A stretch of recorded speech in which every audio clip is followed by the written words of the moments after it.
علی کا سر اتنا زخمی تھا کہ اسبغ بن نباتہ سے پوچھا گیا کہ علی کی کیفیت کیا ہے؟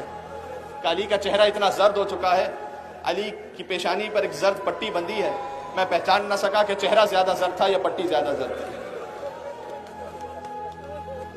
ابن ملجم کو بلایا گیا، مولا نے کہا ابیس الامام، کیا میں تیرا برا امام تھا؟ کہا علی آپ تو بہت اچھے امام ہیں، وہ خود جہنم کی طرف جانا چاہے تو اسے کون روک سکتا ہے؟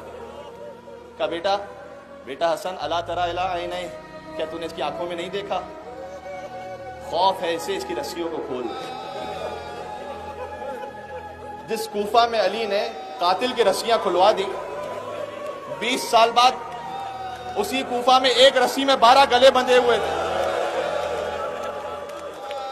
جزاک اللہ، خدا آپ کی آوازوں پر رحمت نازل فرمائے، کوئی غم عطا نہ فرمائے سوائے غم امام حسین کے، سوائے غم علی کے، خدا آپ کی حاجات کو پورا فرمائے۔ یہ میری اپنی دعائیں نہیں ہیں، یہ جب چھٹے امام سجدے میں جاتے تھے تو دعا کرتے تھے، وارحم الصرخۃ التی کانت لنا، پروردگار تو ان آوازوں پر رحم فرما جو مصائب سن کر ہمارے نام پر بلند ہوتی ہیں۔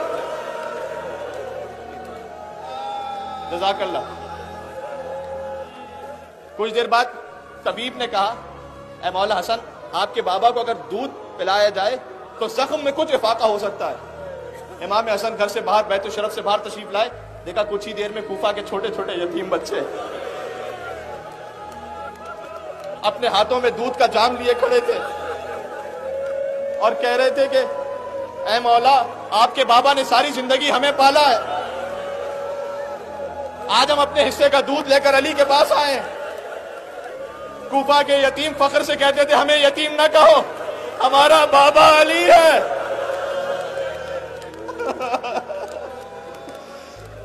جب علی کو دفنا کر حسن اور حسین واپس آ رہے تھے، دیکھا ایک شخص ہے جو رو رہا ہے، نابینا ہے، بوڑھا ہے۔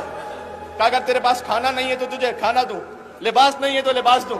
کہا نہیں، میں تو رو رہا ہوں، میرا ایک دوست تھا جو ہر روز میرے پاس آتا تھا، 3 دن ہو گئے، اللہ جانے مجھ سے کیا خطا ہو گئی، میرے پاس نہیں آیا۔ امام حسن نے کہا اچھا اس کا چہرہ کیا تھا؟ کہا میں نابینا ہوں، دیکھ نہیں سکتا۔ کہا اچھا یہ بتا نام کیا تھا؟ کہا جب بھی میں نے نام پوچھا وہ کہتا تھا نام جان کر کیا کرے گا، فقیر جالس فقیرا، ایک فقیر ہے جو فقیر کے پاس بیٹھا ہے، مسکین جالس مسکینا، ایک مسکین ہے جو مسکین کے پاس بیٹھا ہے۔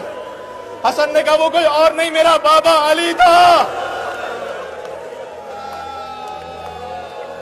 علی دنیا سے مارا گیا۔ کہا اچھا مجھے اپنے بابا کی قبر پر لے چلو۔